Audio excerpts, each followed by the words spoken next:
Hello and welcome back, and that's right, today we want to return to the oh so popular subject of the FCC banning non-US made routers. We made a video about this a month ago and a few things have happened since then that I wanted to cover in a little bit more detail in a follow-up vid. I'm recording this in the area of the office we make the raid room videos at, so I thought it'd be very prescient to use this area where we normally pull subjects apart to dig into the weeds a bit here. Quick praising on everything so far. In March 2026, the FCC announced that moving forward, no non-US made routers will be allowed in the US for consumer grade use. Now that doesn't apply to large scale enterprise, and we're still looking, by the way, for a little bit more definition on that. We did read through the docs in the previous vid, but since then, some brands have actually been allowed in with their stuff coming through the door. More on that in a moment. But alongside that pretty much blanket ban was the ban that updates will no longer be permitted for cleared devices beyond March 2027. So even if you have a device that has already passed the FCC approval and is available for sale, of which case in point, let's look at, say, the Moody 7 from GL.iNet, that lovely little travel router that already got FCC clearance prior to release, ergo it is available. But from March 2027, they're not going to be able to provide conventional software updates directly to the system. More on that in a moment. The highlighted motivation for this, the FCC and the current administration say, is for security purposes and to ensure that bad actors can't inject any kind of call to home level access onto devices that are then distributed throughout the US. But realistically, this is about getting manufacturers to start deploying and manufacturing devices, or deploying their manufacturer, I should say, on US soil. Now that is obviously going to be very, very expensive, and a lot of people have already highlighted that one of the appeals of a lot of these router devices is that they're made overseas, and it actually affects the bottom line quite significantly. It's something they're not going to be able to do if these devices are made in the US. Now, alongside that, brands apparently will be able to get licenses to have their goods sold sold conventionally in the US, if getting something called a conditional approval. Now, the reason we bring that up is moving forward, currently 3 brands have had conditional approval. These are Netgear, Amazon, and Adtran. Now, we're going to ignore Adtran a little bit because I would argue Netgear and Amazon are pretty much the universal router known name throughout the scene, and compared to Adtran at the very least. And with that, a lot of us are wondering, why them? What did they do?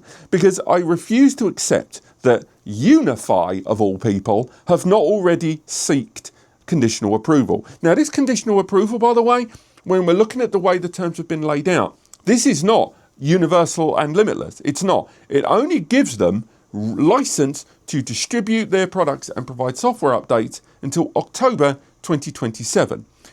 Which isn't that much, really, given that software updates are already going to be available until March 2027 as it is on existing available products.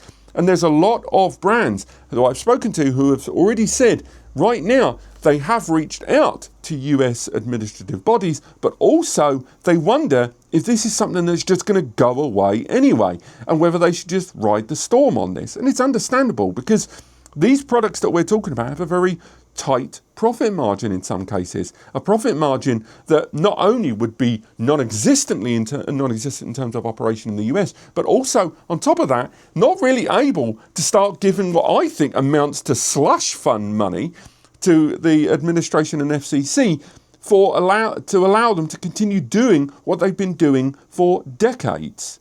Also, there's the tricky subject of Wi-Fi hotspots, because that's always been considered something of a grey area, because you can turn a lot of computer devices into routers very easily with Wi-Fi hotspots. Hell, you can do it with your phone. Now, apparently these are not being targeted, but there are very brainless travel router devices that do come under the heading of portable Wi-Fi hotspots, or MiFi, as some people refer to it, that are impacted by this. Indeed, when you look into release that Netgear products have been given, that conditional release, they actually list their Nighthawk mobile router series there. So mobile routers are not completely exempt out of this. Indeed, they are very much in the crosshairs as much as anything else. Now, currently, they're not targeting Chinese phones. Oh, look, iPhone. But they're not targeting that. They're going for these routers. But there's a lot of the bones here in this legislation that can be sort of extended logically to other devices. And if we've learned anything in the last year and a half, I think it's fair to say that some people are going to use that logic from time to time. And let's circle back to those software updates, because again, if you've got a product right now that is still available for sale, that's already passed FCC approval, so that's going to be the current or previous generation of devices currently available in retail, I imagine, they're only going to get software updates until March 2027 via official channels. Now, official channels, what do I mean by that? Well, anyone with half a bit of tech nous will know that yes, I can tap into the software and get it to check if a software update's available, then click download. But clearly, those are going to be blocked. Those are not going to be allowed, and brands that do provide those almost certainly will be subject to fines or worse.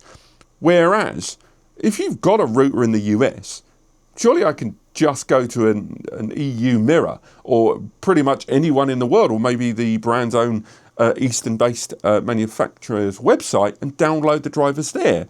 Now, you can, but I would argue, one, there is the potential there that you could damage your system, because some firmwares, and I specifically are going to talk about the EU here, EU firmware updates are generally quite triggered towards EU devices. We have different rules and restrictions on frequencies, for example, on the 6 gigahertz spectrum.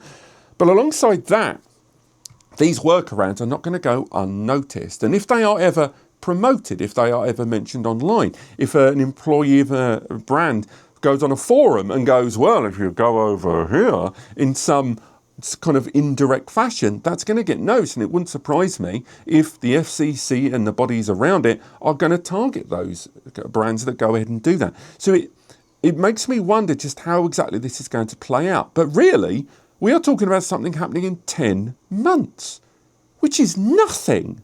It's nothing. 10 months to reorganize software injection, 10 months to block off, 10 months for this to be worked out is an illogical period of time, which has either been done on purpose to create pressure on organisations, or has been a badly thought out bit of legislation. And frankly, neither one of them sound bloody appealing.